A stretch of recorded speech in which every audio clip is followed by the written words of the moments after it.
Netanyahu वही कह रहे हैं कि मिडिल ईस्ट में ऐसी कोई जगह नहीं जहां इजराइल नहीं पहुंच सकता। यानी संदेश साफ है कि सीधे सीधे ईरान को चेतावनी है।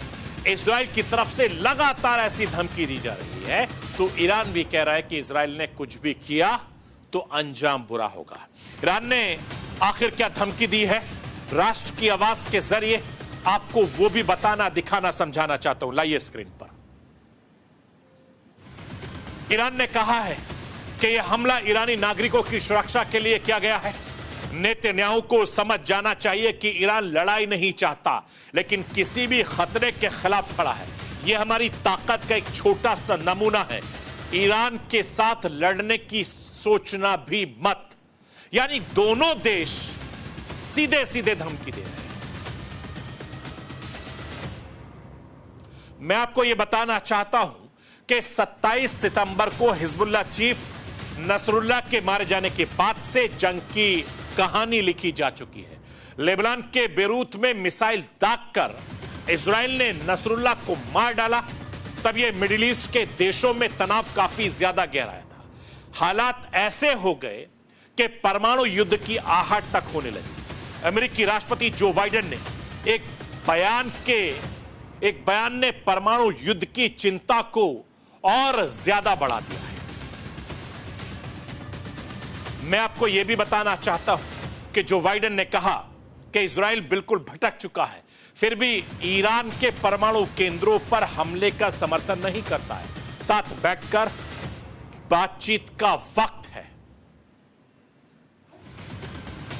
मैं आपको यह भी बताना चाहता हूं कि अमेरिका लगातार इजराइल को समर्थन कर रहा है।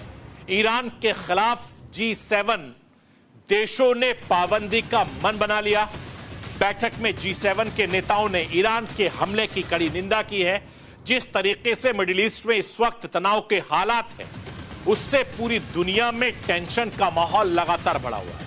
आखिर इस जंग से दुनिया पर क्या असर पड़ने वाला है और हिंदुस्तान पर इसका क्या असर होगा, मैं आपको एक्सपर्ट की जुबानी सुनाता हूं।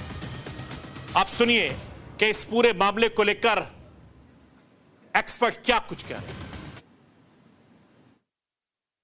ये बहुत खतरनाक युद्ध है वहां पर। अगर रीजनल वॉर है, आप याद रखना इजराइल के पास ये न्यूक्लियर बॉम्ब भी है। अगर उन्होंने कल भी use technical nuclear bomb Iran के ऊपर यूज भी कर सकता है, या nuclear installation of civilian use Iran भी अटैक हो रहा है, तो ईरान विल रिटेलिएट। उसका दैमोमा जो न्यूक्लियर थे, अभी इजराइल के पास एक 100 कम से कम 100 न्यूक्लियर हेड्स है। अगर कल का किसी में अटैक भी कर रहा है इजराइल के इंस्टॉलेशन में, वी विल ऑल सफर। तो नोबडी वांट वॉर। ये बंद करना चाहिए हर हालत में। इंटरनेशनल कम्युनिटी जिम्मेदारी है उसके लिए, रुकने के लिए, हर हालत में रुकने के लिए, और आप टेबल में बैठने के लिए बातचीत करो, खत्म करो।